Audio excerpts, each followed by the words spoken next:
Cruises are a great way to travel, but you might want to set your expectations because there are some cruise experiences that might just be overrated and even leave you disappointed.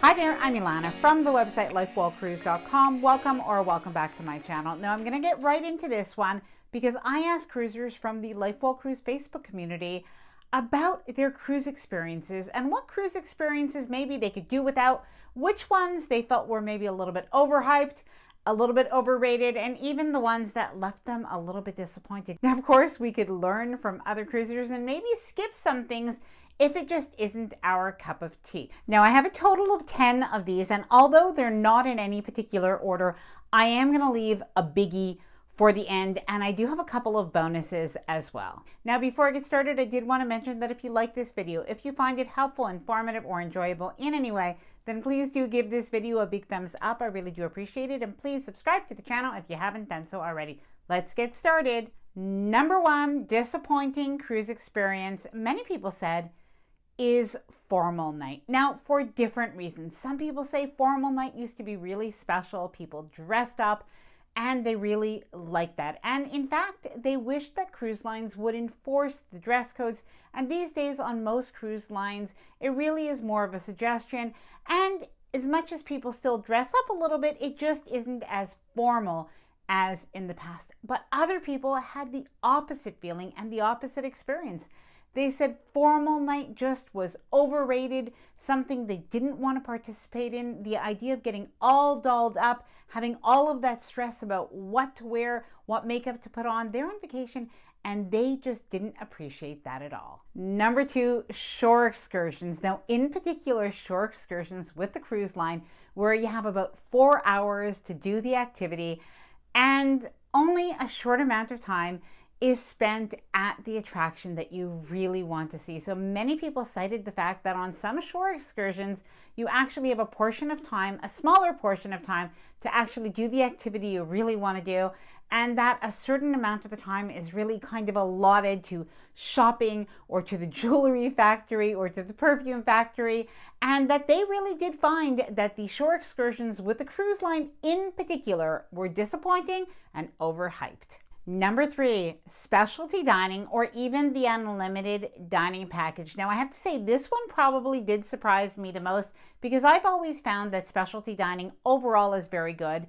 But many people stated the fact that while specialty dining was still a good experience, that it wasn't significantly better than the main dining room and that they preferred, in hindsight, to actually have gone to the main dining room or to the buffet to eat and save that money that they would spend on cruise specialty dining for a good steakhouse or Italian restaurant at home. Number four, the Lido pool area.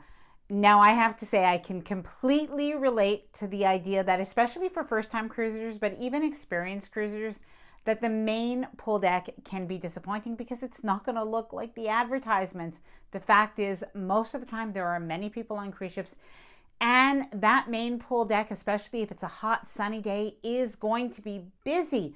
So yes, you can expect some crowds, you can expect some chair hogs, but I do have a little bit of a tip.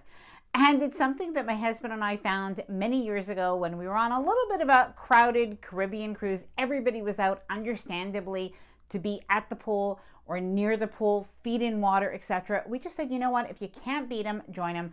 And I did find if I just got right in there, a little bit into the crowd, even if I had to, that in a way, I didn't really mind it as much, and I kind of did have fun. Now, that being said, I should really point out that every cruise ship is different and every cruise line is different. And while some cruise ships are going to have a really crowded main pool area, there are going to be other ships that are much less crowded. Number five, the dancing waiters in the main dining room. Now, again, this is not on every cruise line, but some cruise lines are going to have dancing waiters. I think on Carnival, they call it Showtime.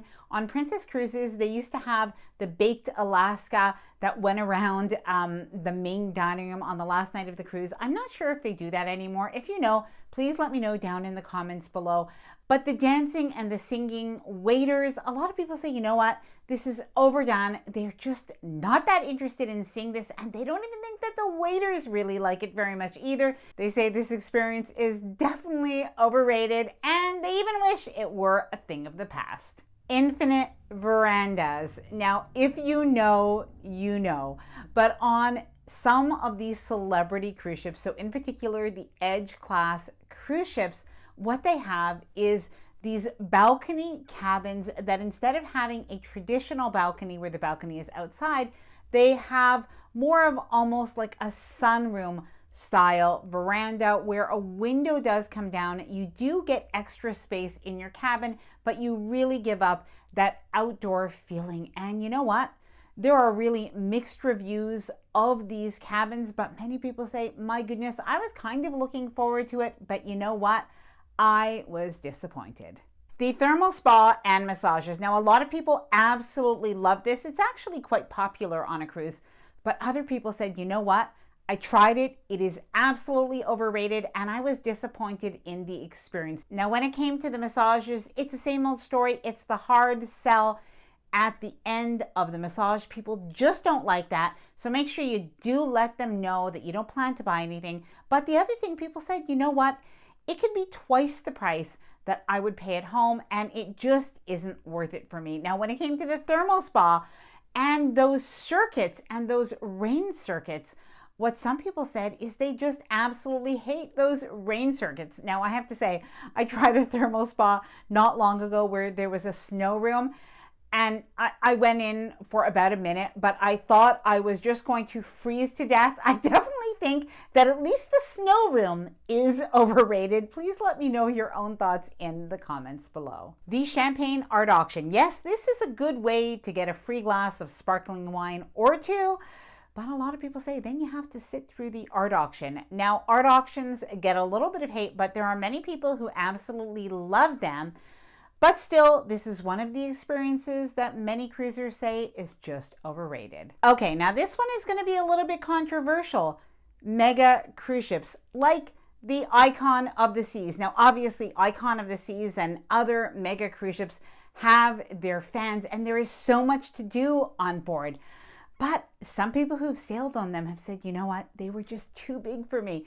They had too many kids on board, and while they were super cool, the fact is, I do think that they were overhyped and overrated. Now, I am very curious about your own opinion on them, especially if you have sailed on Icon of the Seas or any of those mega ships. Mega ship, yes. Mega ship, no. Please let me know if they are overrated down in the comments below. Now, I have two more, and then I have a bonus.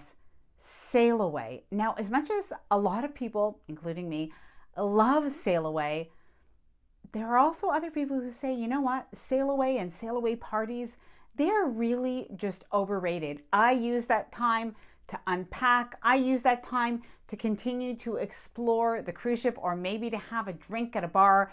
But I am not watching that ship sail away, and I'm certainly not going to the Sailaway party. Theme parties. Now, most cruise ships are going to have some kind of theme party during the cruise, whether it's a white night or a Caribbean deck party, or maybe a 70s or an 80s party or a glow party. And there were some people who said, you know what, I was disappointed in this. I really felt like I was looking forward to it, and it was kind of overrated because not enough people dressed up. While other people said that they never heard of these things at all, then they got on the cruise and they wished they had brought a costume. All right, now for the bonus one that I think everybody did agree on. Disembarkation day, because as much as people did have their little gripes and complaints about the things that they would prefer were different on a cruise, nobody liked the last morning of the cruise when they actually had to get off. Now, if you made it to this point in the video, I did want to let you know about something new that we've started on the channel, which is the Lifewell Cruise channel memberships. Now, we just started that a little bit more than a week ago, but we are a nice, fun group, and I am going to leave the benefits down below if you would like to check it out and to support the channel. I am going to be starting twice a month member-only videos where I can answer some of your questions and really address some of the topics. But please know that the channel itself, all of the content that's already here is not changing, and I appreciate your support by watching or becoming a member if you'd like to. No matter what, I deeply appreciate you. And I would love to hear your experiences. Please let me know, what do you think the most overrated, overhyped cruise experiences are? Please let me know down in the comments below. If you enjoyed this video, please do give it a big thumbs up. I really do appreciate it. And please subscribe to the channel if you haven't done so already. Bye for now, and happy cruising.